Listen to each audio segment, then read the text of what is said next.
Everyone, and welcome to the Pancake Parlay, episode 102. I'm host the Don. No, it's actually 103. My bad. It's 103. We're I thought it. skyrocketing. Whoa! I thought it's 104. It could be. You know what? It is. It's 104. You know what? I'm off too. It's okay, guys. It's been a weird year. So it's episode 104. I'm host the Don, and I'm here with Chatters. How are you today? I'm good. I'm good, Don. How are you? I don't know. Like I feel like I'm not feeling okay. But yeah, Pancake Parlay is a podcast where we talk about general pop culture, movies, TV shows, games, and just give you up to date news and now our takes. So chatters, fill us up with some news.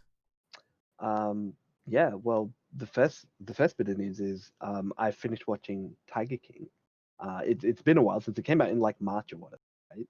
Yeah, it was But before all the shit this year went down. Basically, everyone yeah, was kind of yeah, doing yeah, stuff. yeah, and I guess it grew into quite like being quite popular because everybody was stuck at home. It's just a bizarre, like, I guess, piece of work, right?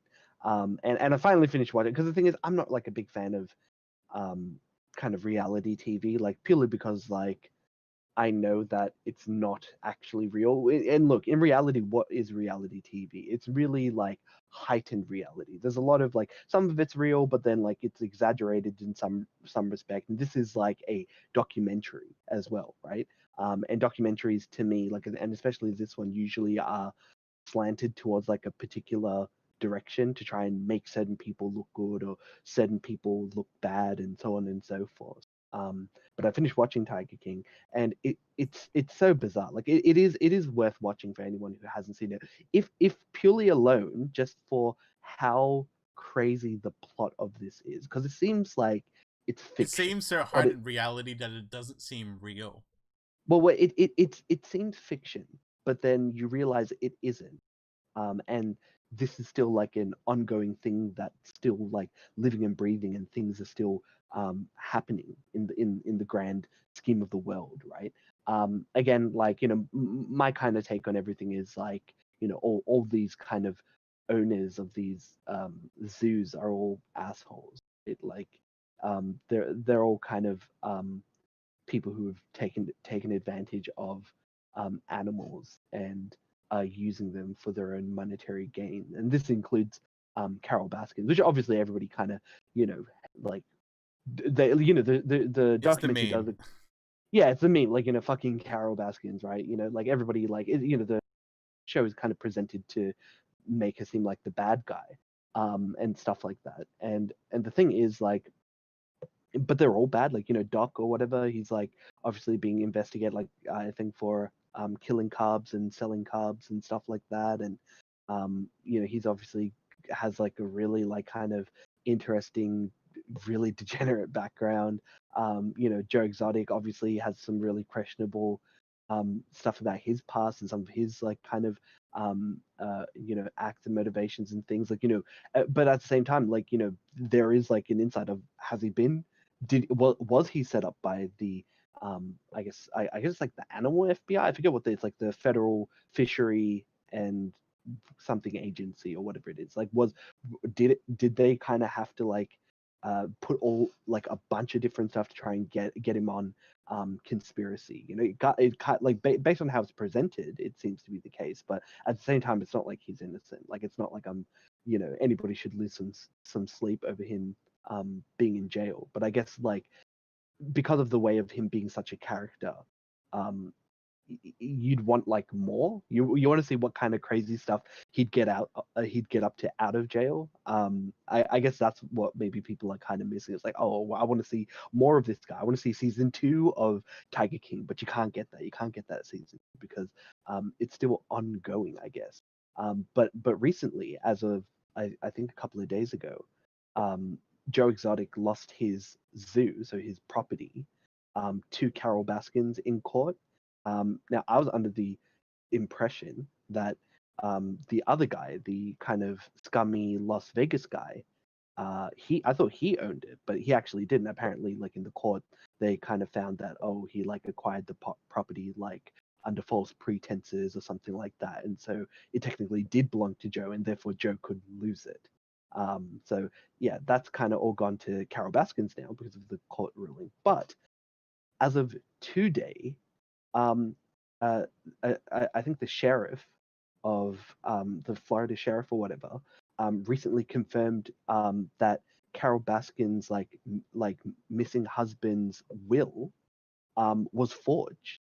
Mm-hmm. The one that was used to basically say that, oh, like everything was left to Carol, and she got all the property, and her and like the guy's kids like don't get anything, and like, well, not they don't get anything, but barely got anything. And like, yeah, they had two experts go through the evidence, sorry, like the actual like document, and they found it was like a 100% forgery. So I wonder, if that means that, yeah, like maybe this has kind of erupted into a bigger case where there's going to be more further investigations about Carol Baskins and kind of the situation around her missing husband, and maybe there might be some like, again, like Doc's being chased after now. Carol is, like Basically, they've all committed some sort of crime, or there's at least some suspicion of it. And I think yeah, that's what makes it very interesting, is that no one is like, basically all of them are flawed, and all of them kind of, I guess, need the justice that they that they deserve. I suppose. Like yeah. Well, I find it so interesting because, like, I guess like Carol Baskin is probably the one that probably gets away with it like the most, in the sense of the like, most, yeah. yeah, like, she still has, I think, a wildlife preserve. Obviously, getting control of the other one as well. Um, but there's still that speculation of her, and I think even in the documentary, there's the family that's like, yeah, we don't trust her either. So there's a lot of stuff still going on, and as you mentioned, an evolving situation. Like, I wouldn't be surprised if there's like an actual like official part two of this, because even the Joe Exotic, like, his whole thing is like still ongoing at the current moment as well. Exactly. So, look, I wouldn't be surprised either. Like, it's one of those things that we just have to wait and see what happens. I think look, ultimately the biggest victims in this are obviously that, right?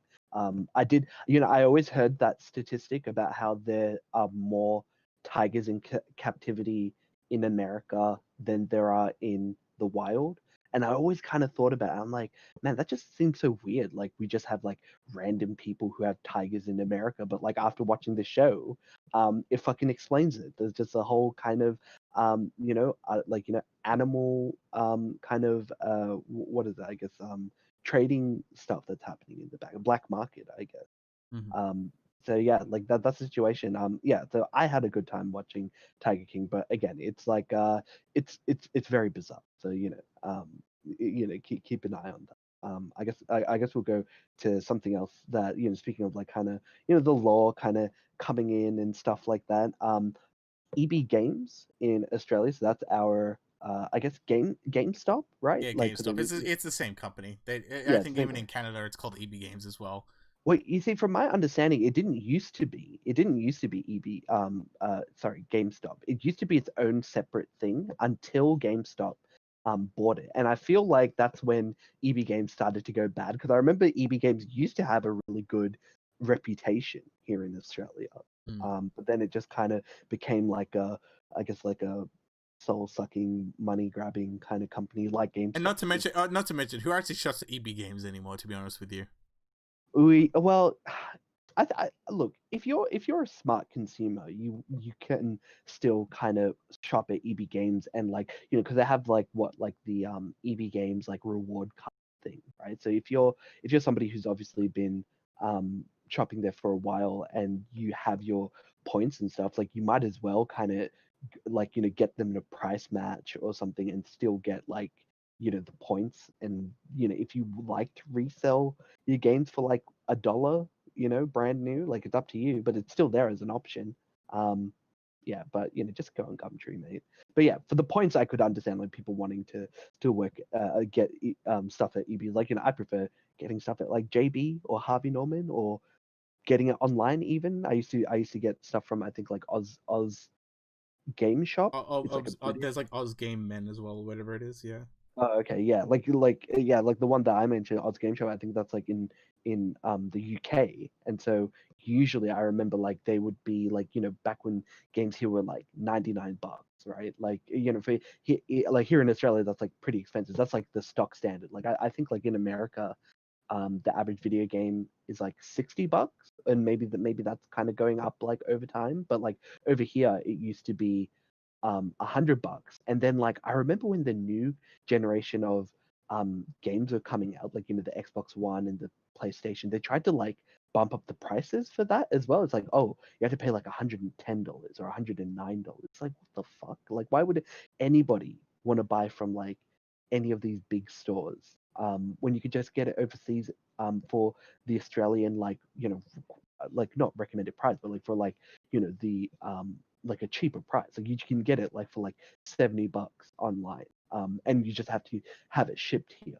You know, like I'm most likely going to be pre-ordering Cyberpunk 2077 from EB because they have like an exclusive like kind of fucking shit that comes with it. So I'm like, oh Gotta well, get that might as collector's well. edition, boy. Well, I'm not getting the collector's edition. That's fucking expensive. But like, I might as well get like the bonus thing from EB that I wouldn't be able to get from any other place, but just pay the same price. But yeah, the I get sorry, just to go on a bit of a tangent. Over here at the ACCC, so the Australian Competition Consumer Commission, recently had like a ruling made that EB Games would have to refund consumers for Fallout 76. Now, I remember when this was like a quote unquote problem per se, in a sense that people obviously thought Fallout 76 was a shit game and it was broken on release. Like Skyrim obviously had like similar problems. I remember like it was broken, people had complaints, yada yada. And essentially, EB Games were denying people refunds, I believe, and this is what it's based off. And thing is, like just to kind of to read off the official website, it says consumers had complained from the to the ACCC that EB Games representatives had advised them they were not entitled to a refund after they experienced a range of faults with Fallout 76 game, including problems with servers and bugs in the games. EB Games had provided a court-enforced undertaking to the ACCC, and this is just them kind of being like, "Oh, well, hey, no, it's all fair use and stuff like that."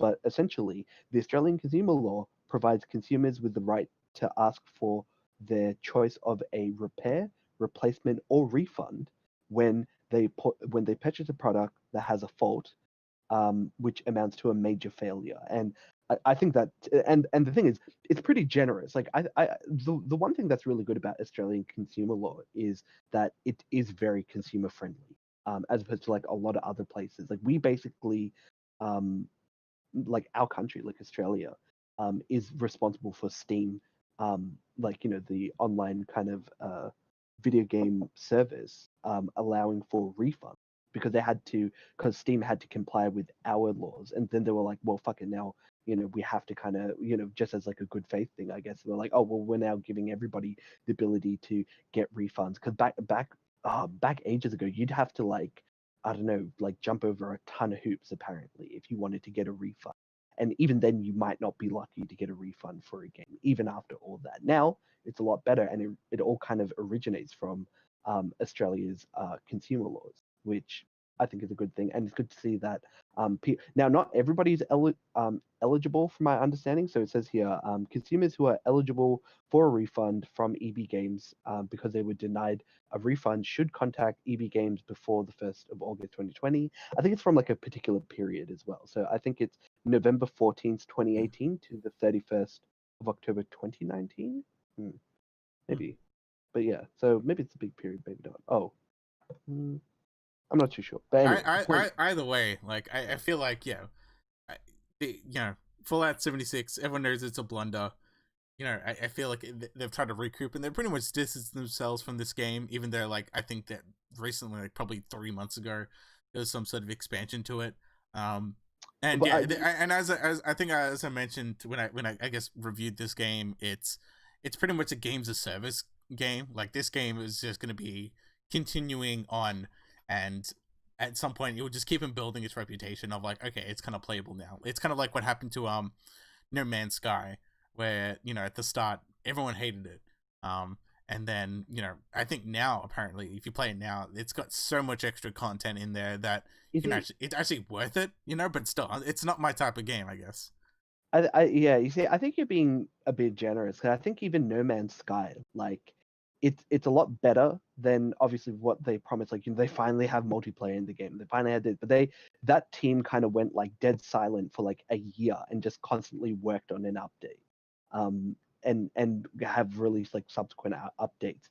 Fallout 76, like, yeah, it's like, oh, we have NPCs now, and oh, like that battle arena thing is delayed, and like I don't think there's going to be any additional content that's really going to be coming out for 76 that's going to be making it worth it, like, long term. I think that's a big problem with it. I think it's just a big failure at trying to grasp at this whole like game to service market rather than actually making a good title. And unfortunately, it just pushes back development of an actual good Bethesda game. We got that. I don't know. There's some space game that's coming out. I forget what it's called by them. Oh yeah, it's not. It's like called Spacefield or something like that. Something Yeah, like that. some So Starforge yeah, or something. Starfield. That's what it's called. Which is Starfield. basically Okay. yeah, it's basically going to be Fallout slash Elder Scrolls, but in space, which is quite In interesting. space. That's kind of cool. And obviously, they're making a new Elder Scrolls game. My whole thing is like Bethesda is one of those very few studios that like can make like one game every like 6 years. And I guess they are quite slow on their process. I do hope that they have, I guess, grown quite a bit. I do hope that they So they're a large studio. yeah, because like the whole thing with Bethesda is like Bethesda as a whole game, like the ZeniMax studio is like their own like id studio which does Doom, their own Arcane studio that does Prey and Dishonored. Dishonored, yeah. And they have all these like studios there as well, and they do like the other studio that does Wolfenstein, but the core, I guess, Bethesda studio that does like that mainstream like Skyrim and things like that. I think that the studio is relatively big. I just do hope that they can at least make more games, I guess, in a quicker way, but not sacrifice the quality. I think, and I do hope they get to that point because there's only so very few studios that can do that. Like probably Rockstar Games is like the only other the studio that can possibly do that. Like make one game every 6 to 7 years. So I do hope that like because the whole thing that the other problem with Bethesda as well is like the quality of like bugs and stuff like that. Oh, and it's like and like I think people tolerate it in like Fallout 4, for example. But now since like you've seen like I don't know Witcher 3. Made by a semi-small Polish studio, can make a game with like it did launch with some bugs, but it's like not in the extent of what Bethesda's, I guess, known for. I think that's the question. Is like how fast they can churn these things out. Yeah, like Bethesda games is like you're expected for it to come in faults, right? Like to come kind of broken, and that's a shame. That like that's what the reputation that the company has. But ultimately, yeah, like look, I don't mind. Like I like this concept of like, hey, like this is what Bethesda is like, bread and butter. All they do is they just make Skyrim, but it's just like in space, or it's like a post-apocalyptic, or it's something else, right? Like, you know what? Make a game like that. It sounds great. Just make a good quality game, especially given that like so many games are more or less kind of borrowing that kind of, it's like Skyrim was that really big like open world game in the modern era, quote unquote, like a contemporary. Well, But not now only that, but I everyone, feel like like I think Skyrim was the game that like even like I guess more mainstream people it got attached to it because before then it was like Oblivion, which I really loved. Before but that one I don't think it had the same level of impact of like Skyrim did. Like even just like normally people who don't really play video games or just like they play one sport game and Call of Duty, they at least I think tried Skyrim. And actually like played Skyrim. Like Skyrim was that game of like, oh, you have to play that game. Yeah, I mean that game's like like you can play that on your TI-89 calculator. It's on everything. I guess like it'll be interesting to see once again like where does Bethesda go, and will they able like they kind of fucked up with 76. Like I'm always like I always want companies to like make it up to us by making a good product, right? right? Like EA, like just release a good game. Bethesda, just release a good game. But unfortunately, they just give a shit like Fallout 76, that fucking Iron Man game. It's not Iron Man, but what's that stupid game that did really badly by EA? It's like supposed to be their um The uh Division. not Division. No, oh did No, wait, that's did EA that's make Ubisoft, and that's still like I think died because I think within like 8 months it's like down to like $15, which I bought because like Oh, game's a okay. service Is it game, is it but any good? I haven't played it. I don't know the first yeah because I got a lot of games, but like the first Division I kind of liked it to a point. It came to a point where it's like okay, you want me to grind for a lot of shit, and I'm not I doing that. I remembered what it's called. It's called Anthem. Oh Remember yeah, good old Anthem? Anthem. And Yeah. that pisses me off even more because it's Bioware, and then you remember that all the talented people at Bioware have definitely left by now. Oh Um, yeah. right, It's it's just just in name only. it's a shell of a studio, and I think that's what EA Hmm. still does. Because I do remember like Visceral Games, the Dead Space games, and how amazing those games were. And then I was watching a documentary on it, like a retrospective, and they're just like, oh, Dead Space 3.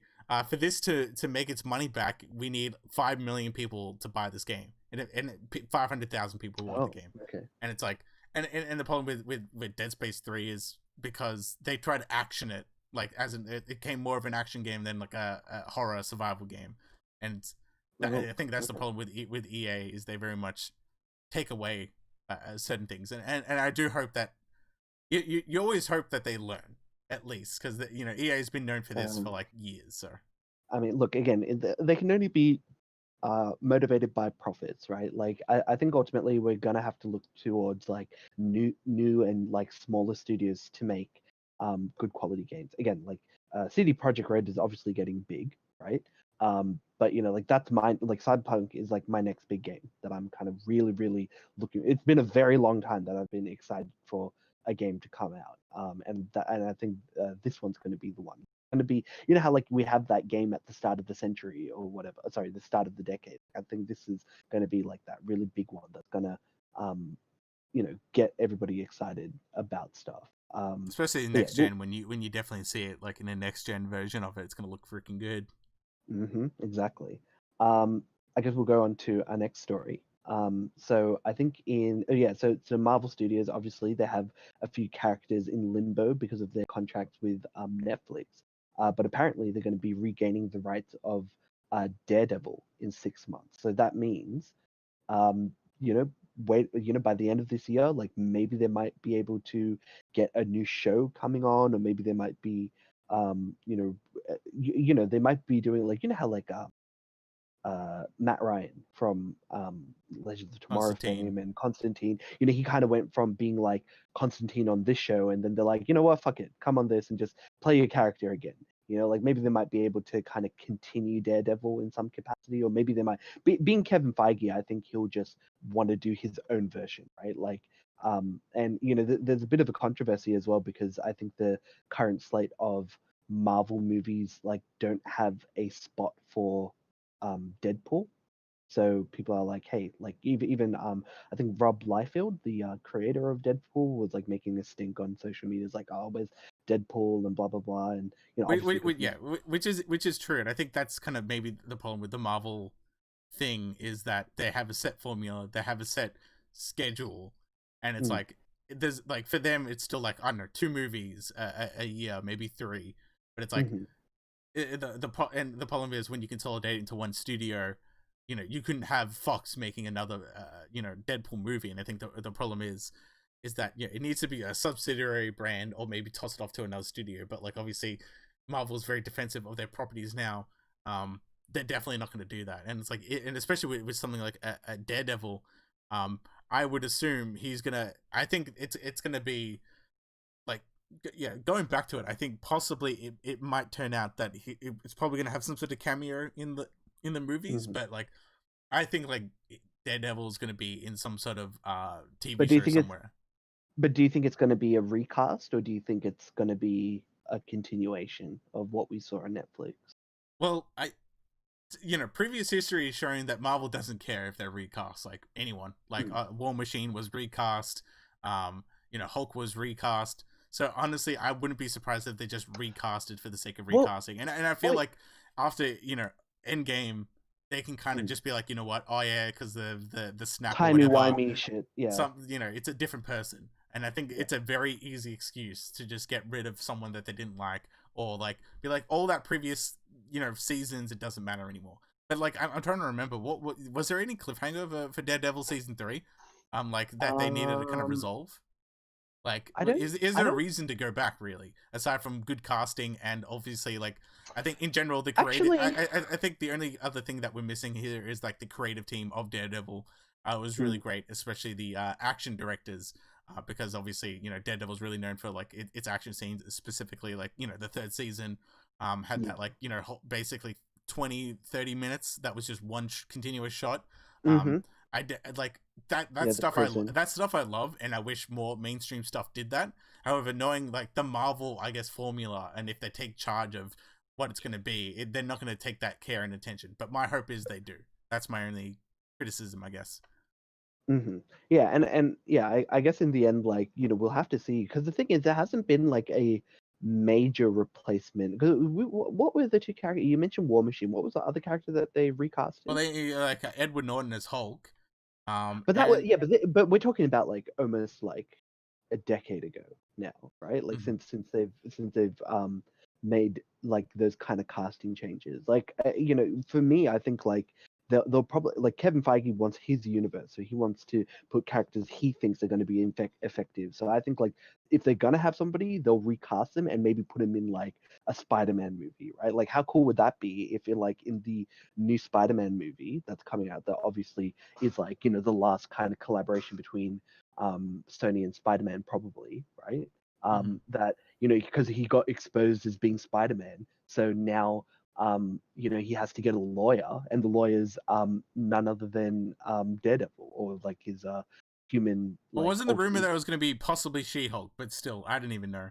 It could Oh be yeah, yeah. either Oh, that's either true. way. Yeah, that's true. That She-Hulk is also a lawyer from memory too, but I don't know what's going on with the She-Hulk like TV series or whatever that's going. Like I've got no interest, um, fortunately. Um, but yeah, like yeah, who knows? Like it'd be like a good nod. Like maybe there's like, oh hey, like I want to be this kid's lawyer. No, me, and then he has to fight the She-Hulk to be Spider-Man's. Like I don't know. It sounds dumb, but like at least actually that would sound like a lot more interesting than half the shit that like kind of comes out of like a Netflix style TV series, right? So I'm looking forward to it. Look, I'm just saying I don't think it's um beyond Marvel to kind of recast somebody. But speaking of recasting, uh, Batwoman. The gift that You know, keeps on giving yeah. of So cringe, of cringe. That's what I mean. yeah. Well, look. Well, recently, we were talking, I think, like last week or about how, or no, maybe the week before, about how Batwoman, Ruby Rose has stepped down from her role as Batwoman because of, and later as it came out, like, apparently it was due to like the scheduling and it wasn't really like satisfied with it. And, well, there's a lot of on-set rumors about, oh yeah, she wasn't really like fun to work with or whatever. Um, so they were like, oh, we're going to get like a new Batwoman. And people kind of took this as, oh, we're going to get like a new actress to play Kate Kane, the civilian identity of Batwoman. But as we found out, like from I think like Entertainment Weekly, that nope, we're not actually going with the Kate Kane character. It's not only that they're replacing Ruby Rose, they're saying goodbye to the actual Batwoman character, and there's going to be a whole new character. Now this is based on a leaked transcript with like casting info on it.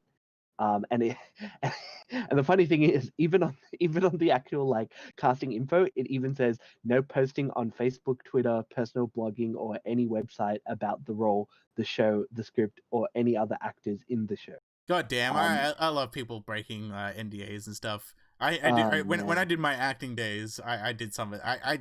Like I wasn't that big of a deal, but like I every time they're like, oh yeah, no phones on set. I always take photos of me, be like, oh yeah, I've got this like stuff on, and it's like, yeah, like I'm not gonna share it yeah. to anyone, but still, like I think maybe they got pissed off, but who knows? Well, I mean, look, again, it's only until the NDA kind of finishes, right? And that's the thing with this, it kind of shows that, and it gave more information about the new Batwoman character that they're going to be putting in, because obviously and the thing is, like they said, they're kind of committed to having somebody who is a an LGBT character to kind of follow up with the Batwoman character, who is an open lesbian. But her character essentially was created during the time of in America, where it was don't ask, don't tell, which is essentially if you're gay, keep it to yourself kind of thing, like in the army. And so she I think it either got leaked or she went open with it, and she was subsequently kicked out of the military because of it, kind of shunned because of it. And that's what. And again, it's the character was created based of its time, and it's kind of reflected in this show as well, because it's that's the character Kate Kane's background for this show too. But yeah, with this new character, and I'll go through with the what they're seeking. So the new character is called Ryan Wilder. Now the thing is, this is an original character. This is going to be a classic kind of Greg Berlanti original character. So in my opinion, I don't think it's going to be good, but that's just because I don't try anything that doesn't have a source material attached to it, can't be trusted with any of these CW kind of executives and producers to actually come up with something that actually Like has original, that's good. Like a good rounded character, essentially. yeah, something with depth and not one dimensional. They'll just be superficial. But I'll read the description. So, female, obviously, mid to late 20s, any ethnicity. So again, they're kind of going with trying to add diversity. And I think obviously because they're making a original character, I guess this is the time you do it. Now the character's name is Ryan Wilder. Is about to become Batwoman. She's likable, messy, a little goofy, untamed. She's also nothing like Kate Kane, the woman who wore the Batsuit before her. With no one in her life to keep her on track, Ryan spent years as a drug runner, dodging the GCPD and masking her pain with bad habits. So we don't know if that's maybe she's doing drugs or alcoholism, but that's technically Kate Kane.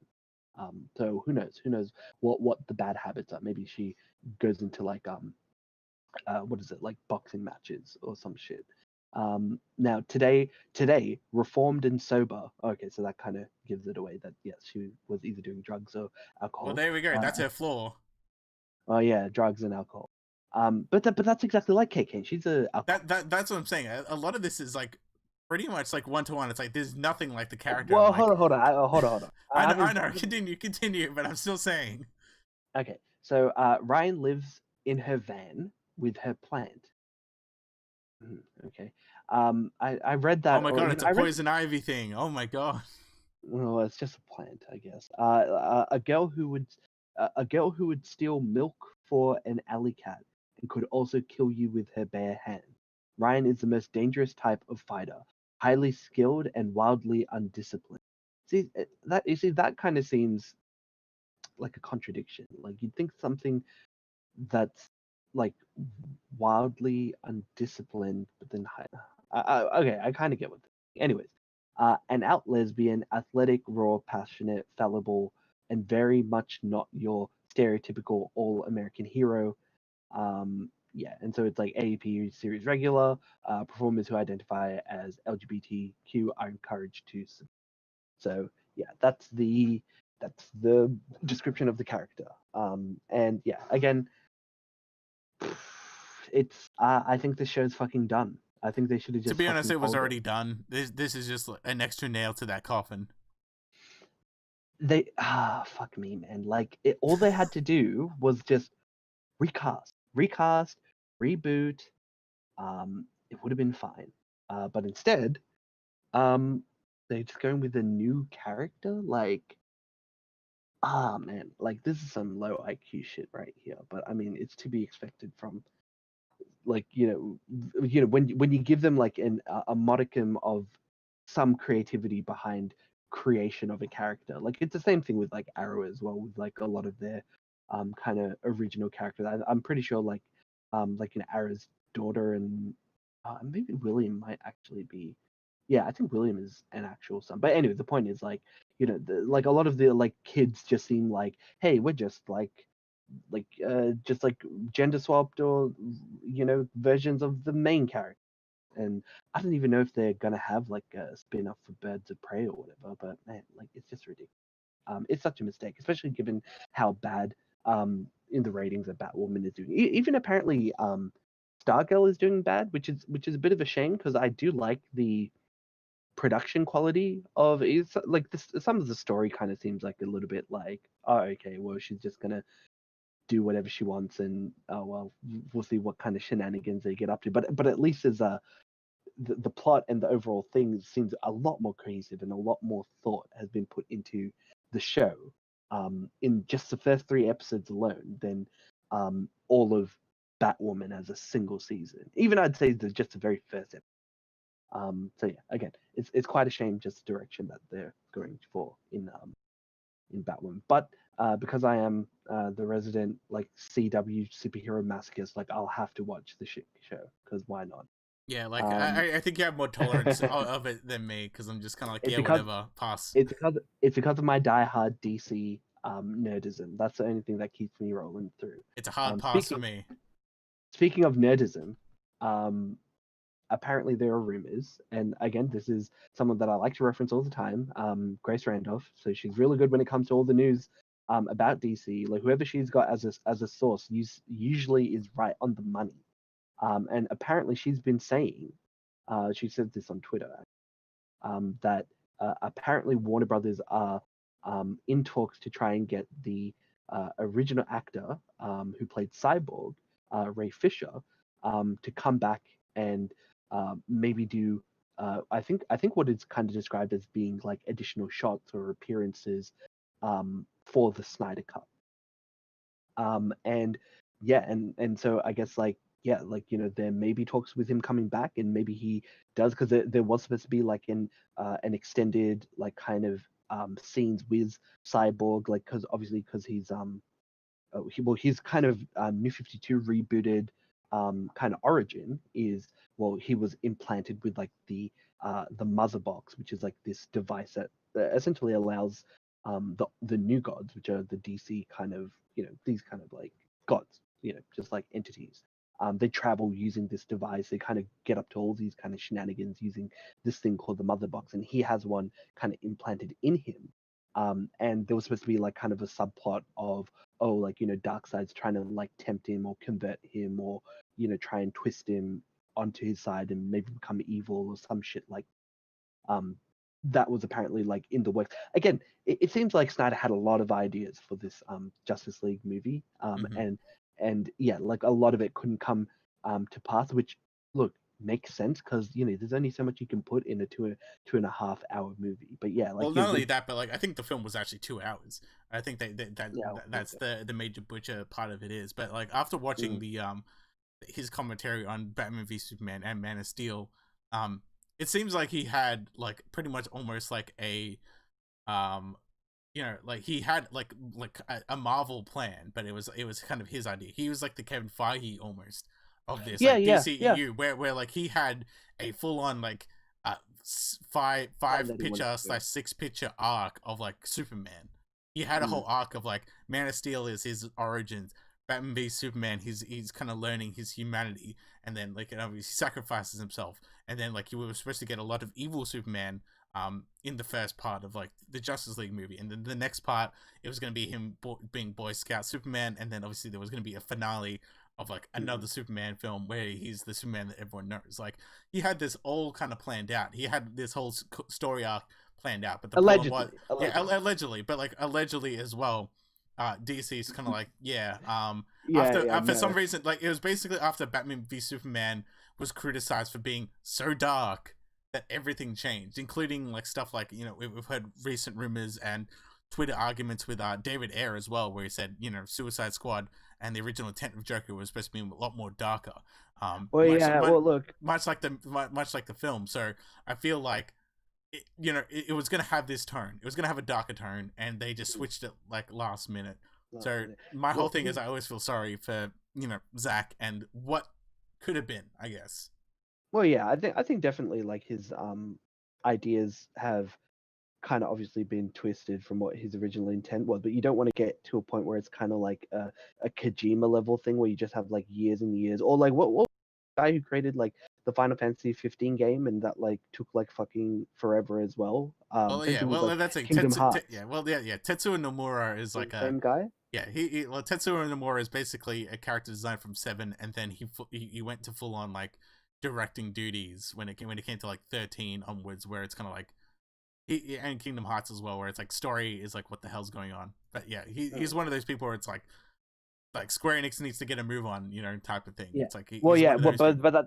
Well, exactly. But that's where like Square Enix is supposed to kind of reel him in and make sure that like he's actually pushing out a product that's good. And so like yeah, I get it. There's always has to be that balance. I think ultimately we'll have to see with the Snyder Cut whether we get more justice, because it's unfortunate because I actually really liked Ray Fisher's Cyborg. I thought like it would be the one character that I didn't like, but it ended up being the Flash. I think it was like obviously the main three, the main trilogy, and then it would probably have been Cyborg, then Aquaman, and then like the Flash, which is kind of pretty good, like given that he's not like while being like a main character, he's not like the main standout. Like I really liked his performance in the movie, so And apparently it'll he was be supposed to have a lot more detail of like him being like him being turned into like a half mechanical being. He was supposed to have more of a character arc apparently. I think in the rumors, Zack Snyder said he like Cyborg is the heart of the film. So I feel like there was going to be a lot more going again personal story with him going on. And it's just a shame that we never really saw this. Hopefully we'll get this if there's reshoots that they might be doing to be like, hey, like finish these extra scenes, because apparently a lot of it has been cut. So yeah, and then also a lot of it has to I guess also be filmed as well, or edited, so to speak. But yeah, that's that, and I guess our final. Actually, not our final. One more. We so given that we've been talking about sequels and stuff, that Australian movie.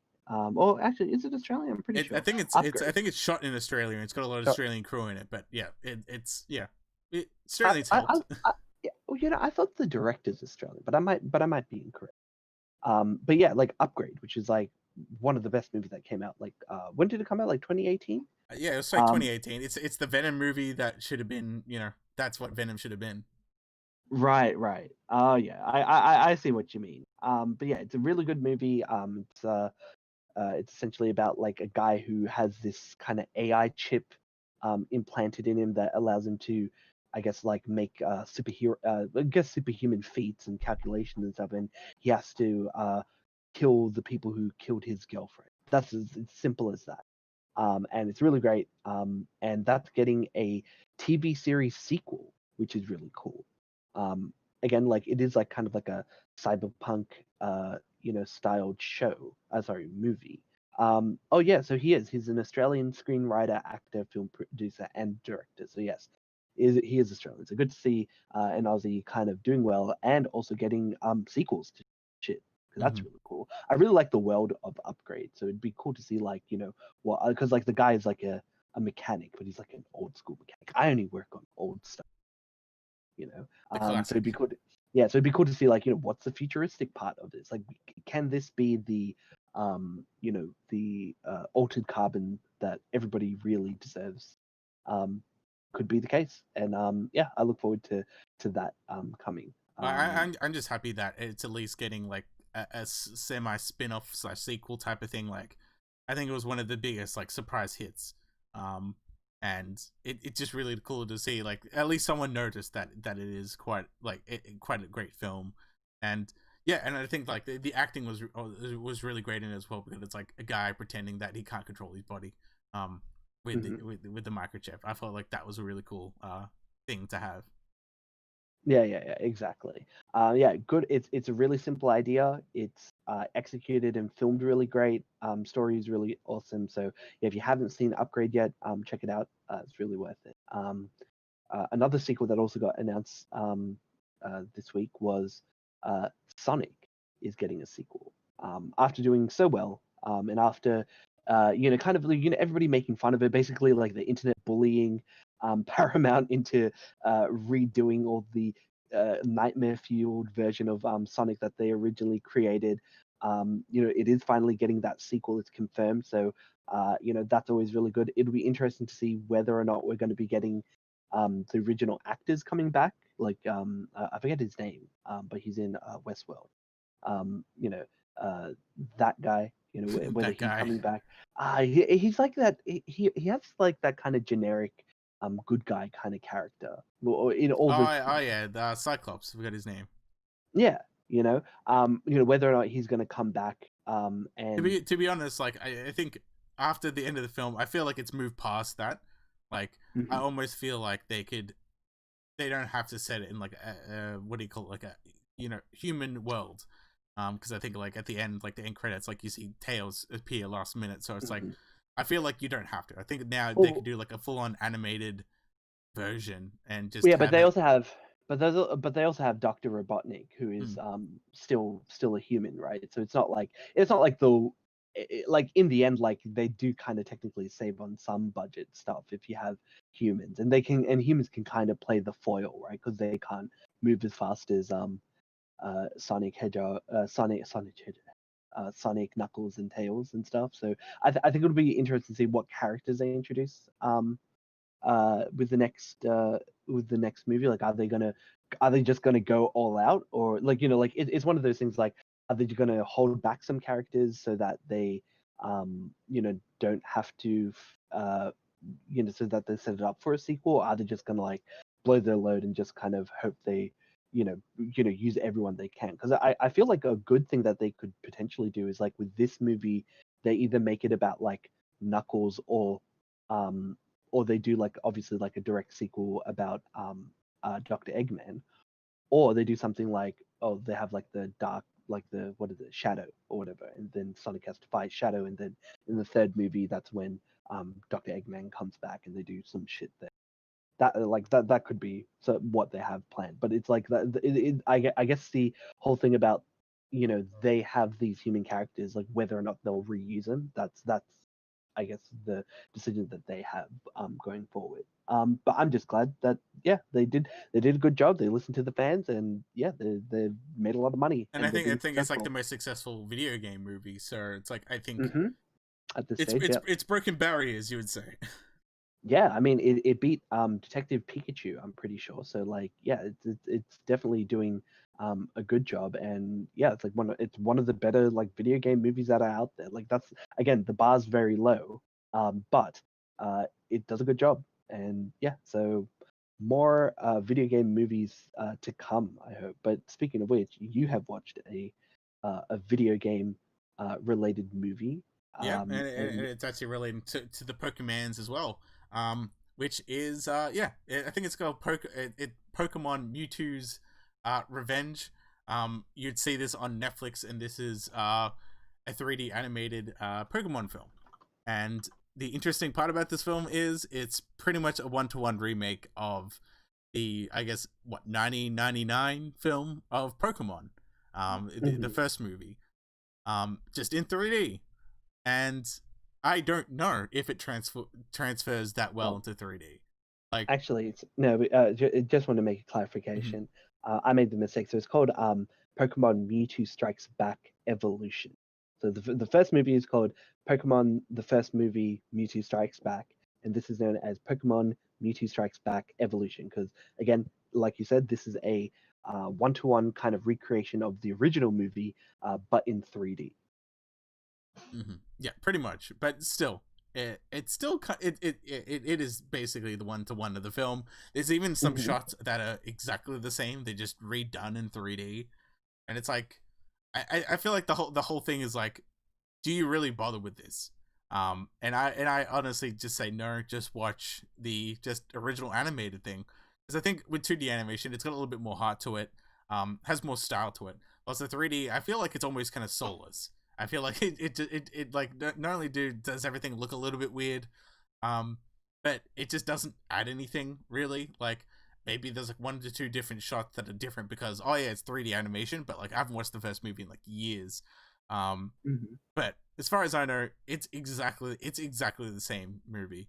Like down to the plot line, there's nothing really anything different. So like my quick review on it is like story wise, it's the exact same, but like if you want to watch the superior version, just watch the 2D version of it. It's kind of like it's almost like the Lion King 3D animated movie where it's like why bother? Like it like I did the 3D animated Lion King do anything different? It's like as far as I I remember, it didn't from really.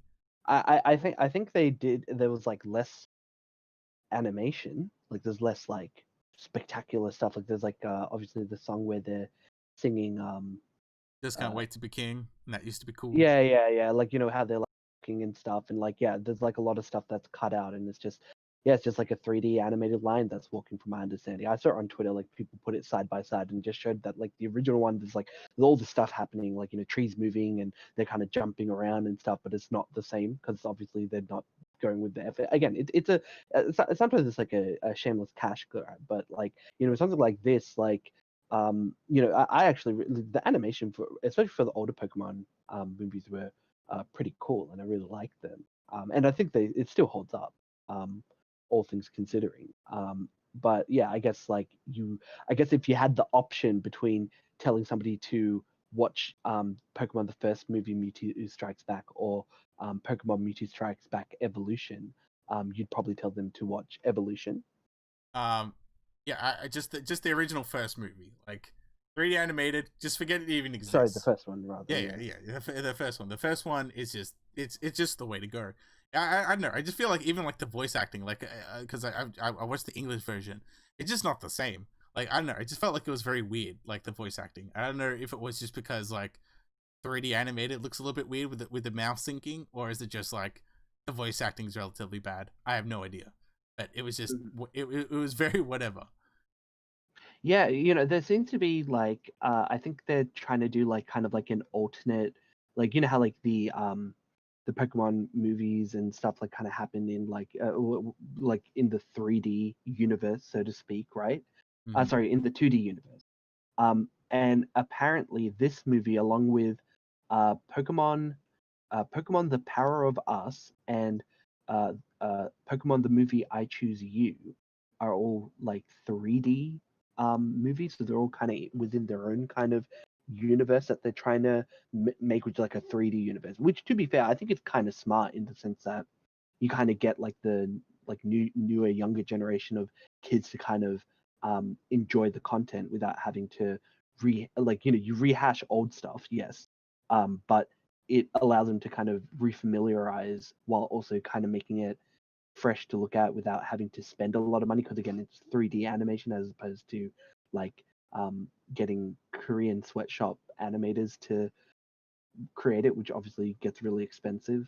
But yeah, like it's a shame that it's not that good, but at least it's there for anybody who wants it. I mean, is there a lot of Pokemon stuff on Netflix? I've never really looked I've up. never really looked either, but I would assume they have the. I think I actually had a friend who said, "Oh yeah, I've watched the original Pokemon series, like the first like 50 episodes, which is like basically the good arc before The first Brock three left. seasons, right? Yeah, Yeah. before Brock left, more or less. And it's like yeah, I think they have that content there, so it's like Okay. they have a reason. It's like I feel like Netflix is trying to they're basically trying to compete for the I guess the anime space, I guess, like, Hmm. and they've been consistently doing that, which is quite interesting, their strategy. But either way, this film is kind of just watch the original movie. Like you gain Hmm. nothing from watching the 3D version. It's literally exactly the same, and it's just worse quality. So 2D animation is the way to go. All right, 2D better than 3D. We got it confirmed right here. Mm-hmm. Now, speaking of 2D, Rick and Morty season 4 recently finished. They had their finale episode, which totally caught me off guard. But I kind of realized, like, as I was watching the episode, like, oh yeah, this is like the last episode of the season, and I think it ended really well.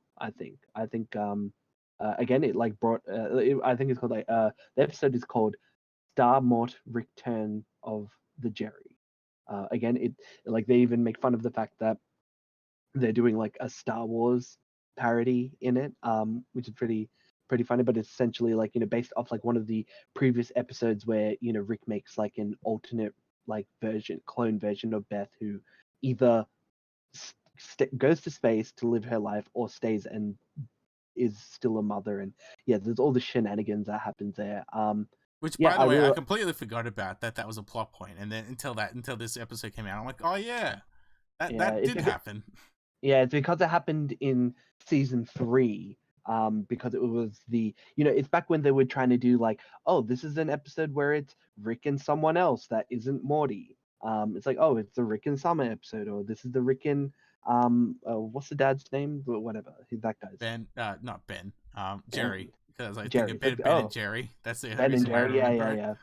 Yeah. It's like, oh, this is the Rick and Jerry episode. Like there was all that in the last season, and season 3 was pretty bad. I think a lot of people would agree. Like again, it had some good stuff here and there. I think like maybe the first episode is like not that bad, because that's like when they have like the attack on the Rick Citadel. So there's a lot of like kind of stuff going there. But then like probably the best episode was like the Rick Lantis episode, which is like set in the world where it's like the Rick and Morty solid episode.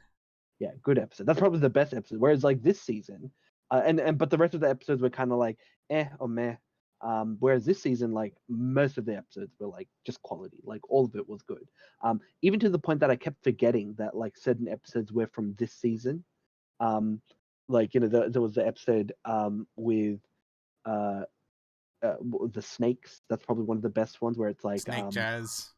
Yeah, Snake Jazz and time traveling snakes, and they're doing like Jurassic Park, but they're also doing like Independence Day and stuff. They did like again, what the show kind of always does is like doing like their own version of like parodies in world that you get, which is also funny. That's You also son of a adult. bitch, I'm in. Yeah, stuff like that. Yeah, the one where they like make a heist. I think the only one that was like kind of bad was the dragon. It's like he gets like the a dragon dragon sex one. Yeah, the sex dragon. Which I agree. I did not like that episode. I felt like it was a very weird tone for, I guess, the rest of the show. I'm like, yeah, this is all smart and kind of cool, and this is kind of like, yeah, whatever.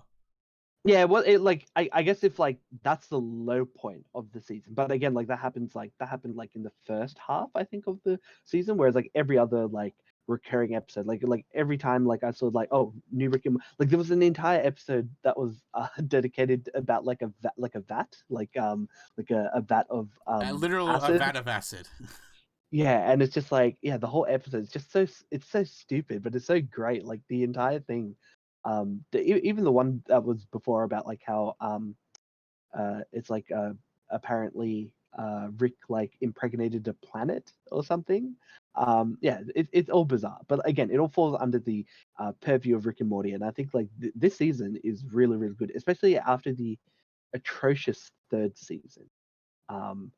Which I think like a lot of people had said like might have been due to I think maybe Dan Harmon like going like through like a divorce at the time or something or other. Like they said like, oh, like that like affected it, because obviously Jerry's like going through a divorce, and like that's what was happening. Whereas like season 4, it's like, okay, it's like kind of back to the status quo, but now with them having like 2 mums at the end of the current season, like what will happen? Maybe nothing, but we'll have to wait like, I don't know, like 2 years or some shit before we get any kind of update for it. Yeah, because I think there was a recent update of the guy who plays Jerry.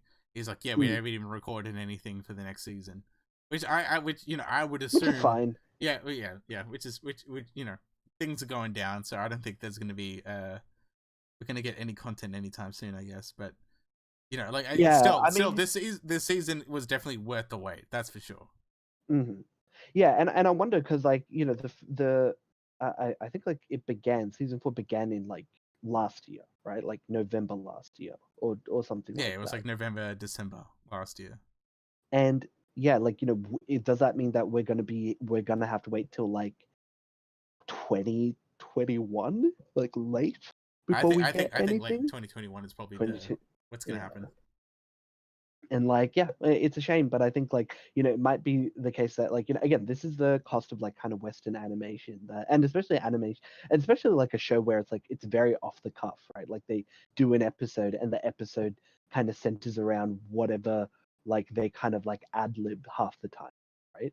Um, for well, at least from like some of the creative processes that I've seen from Rick and Morty, that seems to be the case. But yeah, it'll be cool to see what happens with Rick and Morty going forward. But I'm looking like this is really good. If you're put off by last season and I don't know Pickle Rick and I don't know what's the other thing that they had, Szechuan sauce and all that kind of stuff. Yeah, Don't I worry, think season 3 was kind of like when it hit its critical mass when everyone knew about Rick and Morty, and then like all the new fans, I guess, started to come in and being like, "This is what Rick and Morty is all about." Sichuan Sword and Pickle Rick, and I'm like, Mhm. no, this show is a lot better than this. Like, and it's like, Yeah, yeah, yeah. and it's just, yeah, it hit its critical mass at this point. It at least still has that fan base, but I feel like, yeah, because season 3 was that time where it's like, oh, you need a very high IQ to understand Rick and Morty. Like, Well, I mean, also that was like half the meme, right? yeah, and that's half the meme. But like, I'm glad that it's at least kind of calmed down, and the people who like the show are still the ones who like the show, and it's like they Yeah. like the show Oh for well, what it is. well, I think the show's still popular. I think it's just that like, I guess just like whatever the hell that they did with last season was just I don't know, just had a bad vibe, and so all the fan base also had had like a bad vibe with it as well. But yeah, that's season 4, Rick and Morty. Yeah, go watch it if you haven't yet. Binge it out. I guess we'll go to our next review. Yes, my Um, next review is another comedy show, but it is in live action. It's a Netflix show based on real life events called Space Force. Because obviously the American government's like, hey, we'll start a branch of the army, but in space. Um, mhm. and this is kind of a comedy series starring Steve Carell. And I guess it's like comedy hijinks ensue into space. Um, and I've only watched a handful of episodes, but I kind of got a general understanding of what this show is going to be kind of about. Mhm. And it's definitely not my type of humor. I think the easiest way to kind of explain it is just that, like, obviously there's different branches of the army. And Steve Carell's character has to kind of prove himself and the Space Force that it's like worth having around, because obviously like the people like the Air Force and like the Navy are kind of like, oh yeah, we actually exist, we actually do stuff, but like obviously Steve Carell's gonna be like, oh yeah, like Space Force, like I gotta prove why we need funding and things like that. And then obviously Mhm. a lot of crazy hijinks ensue of like launches going wrong and all that type of stuff.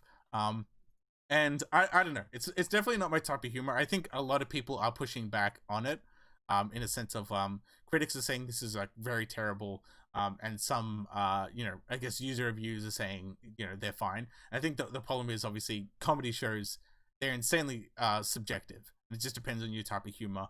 But for me, this is, I guess, not my type of humor. I think easiest way to explain it is, and I think you watched a few episodes of it as well. It kind of Uh, reminded. Mhm. oh no, I was gonna say I haven't watched. Oh yeah. But the thing. Okay, so the thing about this show, before you kind of go on, maybe I might hit some kind of notes that you might agree with, is that it again, like like I watched The Office, and I didn't watch. I watched a few episodes of The Office. I can't say I'm like one of those diehard people who like kind of watch Office on repeat or Friends on repeat or something, right? I've seen some episodes of The Office, and like the humor can be like kind of dry, or it can be like really, but it's done on purpose. Like that's the kind of style that like it goes for. And it doesn't need laugh tracks in order to be funny. Like the kind of situation or what people are saying, or just the kind of absurd like thing that's happening at that current moment is what drives the humor in something like The Office. But it's also kind of based in like it's almost like a heightened reality. Like you can still believe like whatever's happening is happening in the context of the episode or the show or the office itself. Whereas this show kind of seems to be like, oh, okay, like we're gonna start like the Space Force, which is like an obvious like a legitimate thing that they're doing. And like in America, which by the way, super cool. Like I wish we had a force. We need more But things in space to make it into the future. That's all I want. I think More I think space.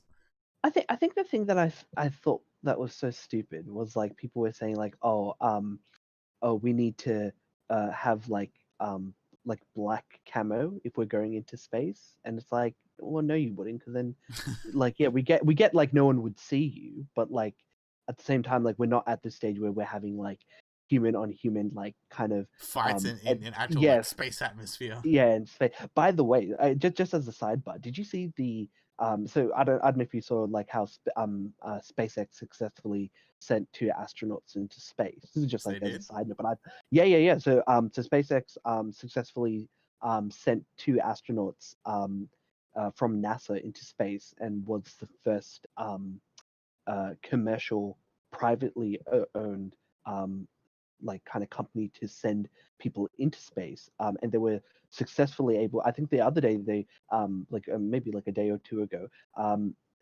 When this happened, they successfully landed the like the rocket component of the actual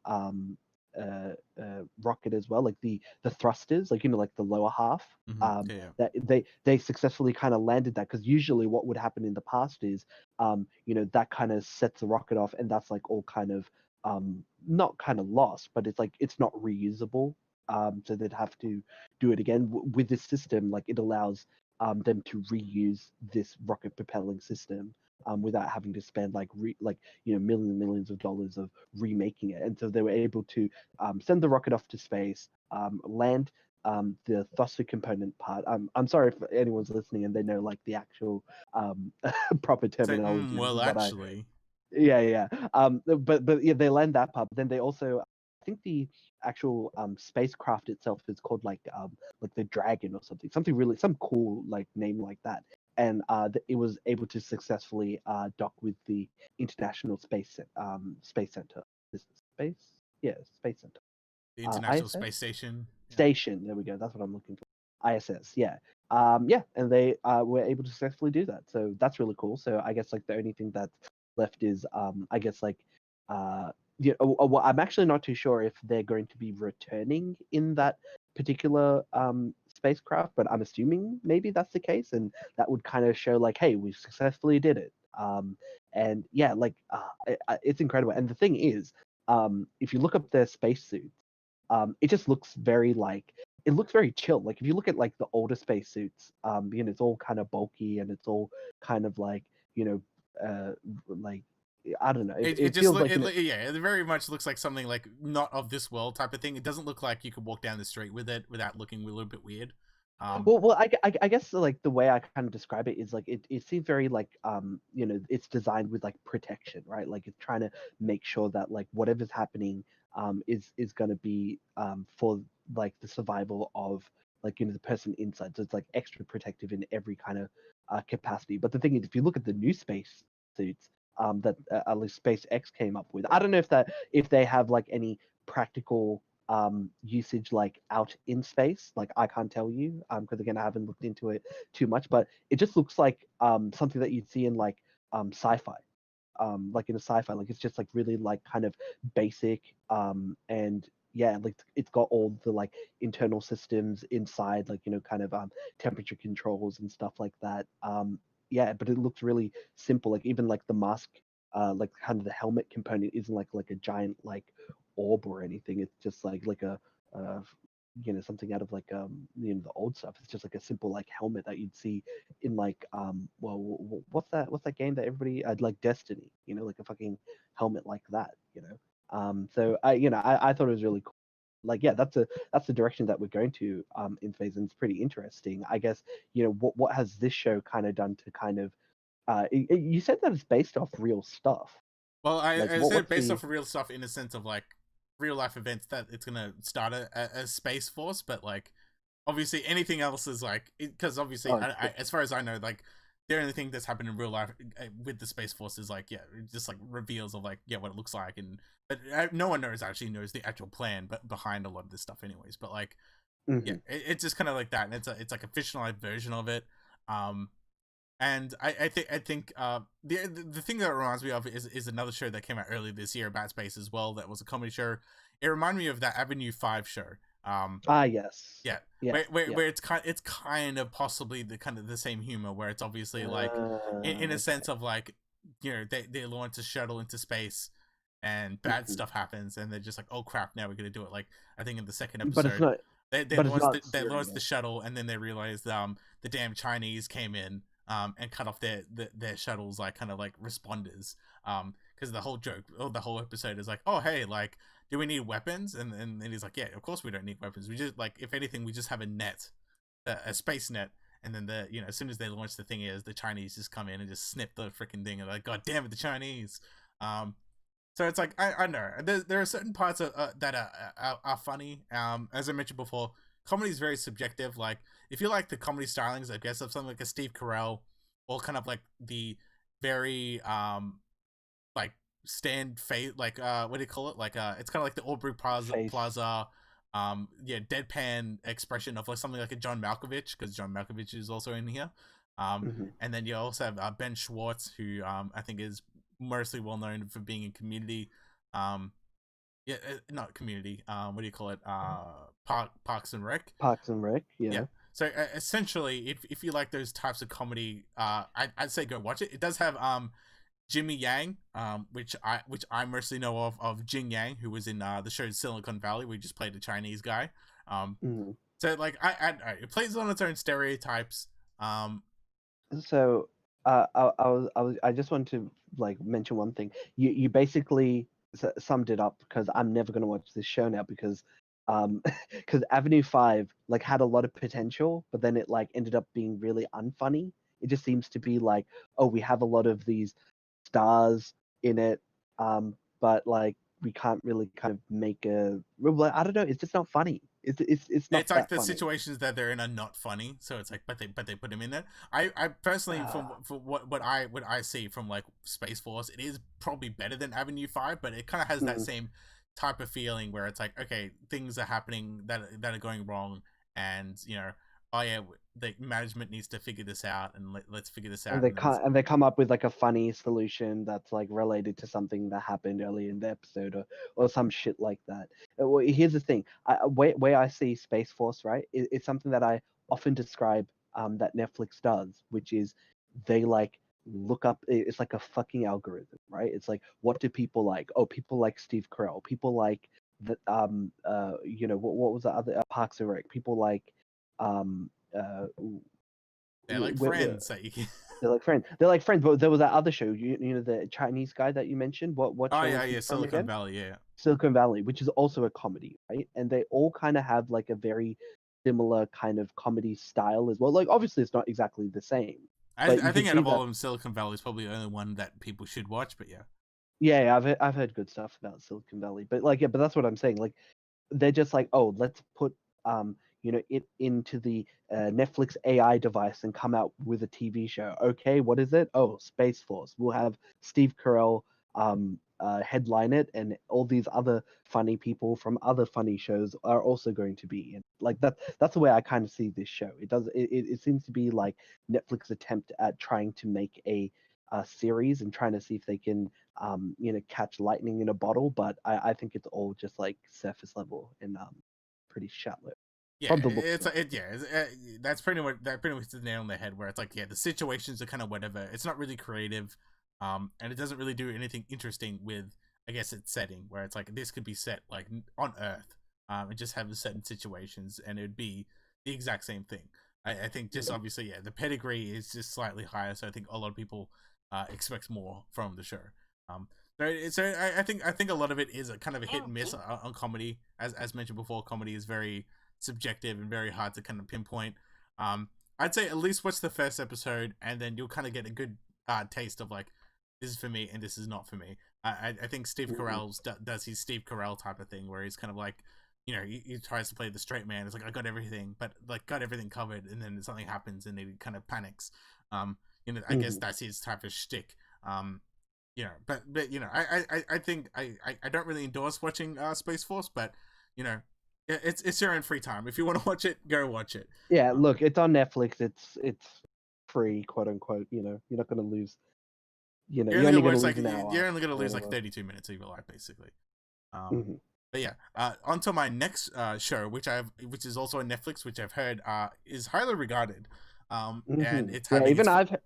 yeah, sorry, even I've heard of this show as well. I've been told to watch it, but yeah, tell me about it. Yep. And it's actually having its final season, I think, next month, or around the end of this month. And it's a German show called Dark. And essentially this show, I've only watched a few episodes. I'm probably pretty much like just a bit halfway through the first season. And it's basically about this German town, and then there's a lot of disappearances happening in this town. And then I guess what you really find out is that they go through down this tunnel and this kind of cave, and you find out this cave is kind of like a almost like portal to time travel. So this is a time travel show, and yeah, I guess from there you kind of find it's kind of this slow it's a time travel show. I think from the get go, it's not catching me that I thought it would be doing at the current moment. Obviously, I think this show is 100% a very much a slow burn show. Where I really too much of a time investment, and I've heard really great things, so I'm assuming it gets better the more it goes in. So like definitely the first like 5 episodes, it is very slow. It is setting up a lot of different things because one of the kids goes missing, and you realize that kid has been transported to the 1980s, and obviously he hasn't been born yet, and he's still trying to figure out I guess what's going on. And then, but it also follows the people, I guess, in present day, trying to figure out where this kid's gone, and why the town's acting very weird. It kind of has this kind of almost Twin Peaks type vibe to it, where it's obviously set in a small town, but strange supernatural events happen around the town. So it does have that kind of interesting feel to it. And it at least, and it also does a really great way of obviously choreographing what the characters in the, I guess, present look like versus what the characters in the past look like, because they do have these shots where it shows that actually the characters side by side, so it shows like the 1980s version of this character versus the, I guess, 2018-19 version of this character. So at least from that point it gives you a good understanding of where these characters are and also where they're going. So it's like, okay, for some reason the 80s this character is like more nicer, but in the future version he's kind of an arsehole. What happened to him within this time? I think it's very much a movement on that. But yeah, I kind of endorse the show, but I definitely want to watch more of these episodes, because yeah, the first 5 episodes is very much a slow burn. It's only up until like that one episode where they finally reveal something about the situation. Obviously I won't spoil it, but they reveal something where I'm like, okay, this is getting more interesting now. So it's like the second half of the season is getting far more interesting than what it's set up. There's a lot of build up, and I guess it's all going to potentially come together in some kind of big thing. It kind of reminds me. I need to actually finish watch. I forget what it's called. It's like it's by the like an X-Files, like it's kind of like It's kind of like X-Files, and do they hunt kind of aliens? No, it's like they've got like multi dimensions and stuff like that. Fringe. Have you seen Fringe? Yeah, good before? old Fringe. Yeah. Man, I love that show. That show was so cool. That show was cool. But yeah, this show is definitely not Fringe. It doesn't. No, I know, but it's like definitely not sci-fi. Like very heavy on the sci-fi / action side of things. It's it's just using time travel as like a plot device. Would that be the like best way to kind of describe it? Yes, definitely. And obviously, I think it's much more of a drama as well. However, Okay. I think if I want to talk about this show, I definitely want to make sure that like no one actually does research about this show. It's one of those things where just look up the title on IMDb, see if it's interesting, and go for it. I don't read the Wikipedia like I did, because if you read the Wikipedia, it kind of spoils stuff. I think it spoils kind of like, I guess, the time travel element to it, which I think like it's starting. I think, yeah, as I mentioned, now it's starting to ramp up of the main reasons why this time travel thing exists and where is it going. And it seems very interesting, because what that Wikipedia showed me, I'm like, okay, it sounds very interesting now of how everything is interconnected. Because I think it's not really a spoiler, like kind of a thing, and it's kind of like pretty much revealed in the first episode that like there's this one guy and he's kind of crazy, but then you find out that this one guy is the guy who went down in the past. So the whole point of the show is people keep on disappearing and missing. So there was a person in the 80s that was also missing in the town. There was obviously a person in the modern day that has also disappeared.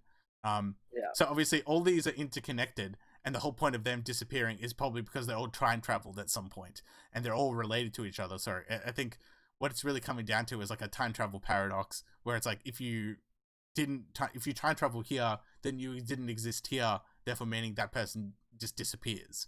So I think that's basically where the show's going. It's almost kind of like if you ever watched that movie Butterfly Effect with Ashton Kutcher, where I think it's kind of going into that spiral of way where it's like if I do this, then this person doesn't exist, and then it's kind of a war between like the existing version of that person being like, wait a second, this person's trying to screw me over in the past because I know this, then let's do this. So I feel like that's that's definitely where the show is ramping up to go.